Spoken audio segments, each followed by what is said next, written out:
Қайырлы күн, балалар. Бір Аллаға сыйынып, кел балалар оқылық, оқығанды көңілге, ықыласпен тоқылық. Мына өлең шумағын қаяқын жазған? Иә, балалар, келсемін. Бұл өлең шумағының авторы Ыбырай Алтынсарин. Бүгінгі сабақты ақынның өнер білім бар жұрттар өлеңімен жалғастырамыз. Сабағымыздың тақырыбы Ыбырай Алтынсарин, өнер білім бар жұрттар. Оқу мақсаты, тыңдалым дағдысы.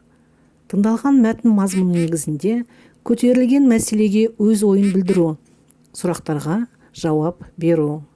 Сабақ мақсаты, өлеңдегі негізгі ойды түсініп, өз ойын білдіреді. Өлеңнің мазмұны бойынша сұрақтарға жауап береді. Бірінші тапсырма, тыңдалым. Өлеңді тыңда.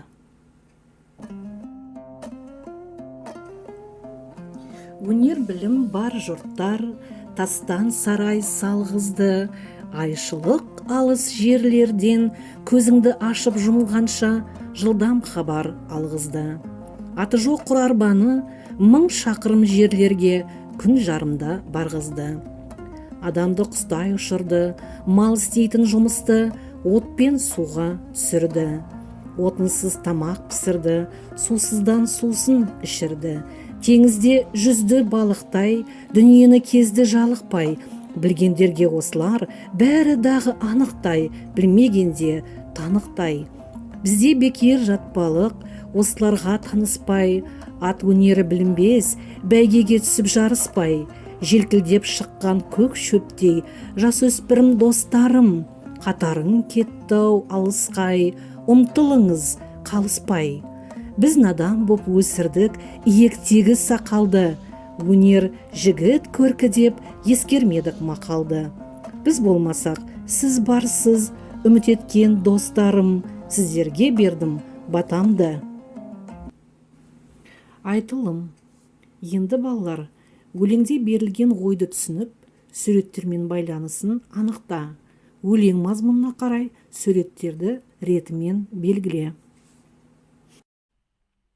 Білім бар жұрттар тастан сарай салғызды, айшылық алыс жерлерден көзінді ашып жоғманша жылдам хабар алғызды. Аты жоқ құр арбаны 1000 шақырым жерлерге күн жарымда барғызды. Адамды құстай ұшырды, мал істейтін жұмысты отпен суға түсірді. Отынсыз тамақ пісірді, сусыздан сусын ішірді. Теңізде жүзді балықтай, дүниені кезді жалықпай. Білгендерге осылар бәрі дағы анықтай, білмегенде танықтай. Екінші тапсырма. Өлең мазмұны бойынша сұрақтарға жауап бер. Бірінші сұрақ. Өлеңде не туралы айтылған? Өнер білім бар жұрттар. Өлеңде адам өмірінде оқудың білімнің маңыздылығы туралы айтылған. Сонымен қатар өнер білімнің арқасында қандай жетістіктерге қол жеткізуге болатыны туралы сөз қозғалған. Екінші сұрақ. Ыбырай Алтынсарин жастарға қандай өсиет айтқан? Өлеңнен тауып оқы. Жасөспірім достарым, қатарың кеттау алысқай, ұмтылыңыз қалыспай. Біз надан боп өсірдік иектегі сақалды, өнер жігіт көркі деп ескермедік мақалды. Біз болмасақ, сіз барсыз, үміт еткен достарым, сіздерге бердім батамды деген өсиет айтқан. Үшінші сұрақ. Өнер мен білімнің арқасында адамзат қандай жетістіктерге жетеді? Өнер мен білімнің арқасында адамзат талай жетістіктерге қол жеткізді. Өлеңде тастан сарай салу, алыстан жылдам хабар алындыру, аты жоқ арбаны жүргізу, алыс жерлерге жарты күнде жету мүмкіндігі, адамды құстай ұшырып, отынсыз тамақ пісіріп, теңізде балықтай жүзу мүмкіндігі туралы айтылған. Төртінші сұрақ. Қазіргі ғылымның қандай жетістіктерін білесіңдер? Қазіргі ғылымның өлеңде айтылғанға қоса ғаламтор, ай мен планеталарға ұшып, оларды зерттеу, түрлі аурулардың алдын алу тағы басқа жетістіктері бар. Қазіргі заманда ғылымның дамып, адам өмірін жеңілдететін құралдар ойлап табылған. Бұл ойлап табылған жаңа технологиялар адам өмірін жақсартады.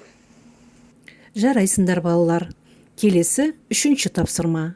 Жазылым. Ақын туралы диаграмманы толтыр. Ыбырай Алтынсарин, жазушы, ағартушы, ұстаз, қоғам қайраткері. Ыбырай Алтынсарин педагог, ұлы тұлға, этнограф, жазушы.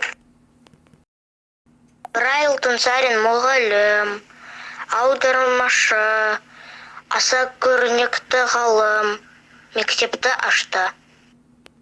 Балалар, сендер тамаша жұмыс жасадыңдар. Сабағымызды қорытындылай келе, Ыбырай атамыз жастарға үміт артты, бата берді. Өз халқыма пайда келтірем деген арманы жас Ыбырайдың өмірлік кредосы болды. Қарапайым, әрі еңбек сүйгіш Ыбырай өз арманына жетті.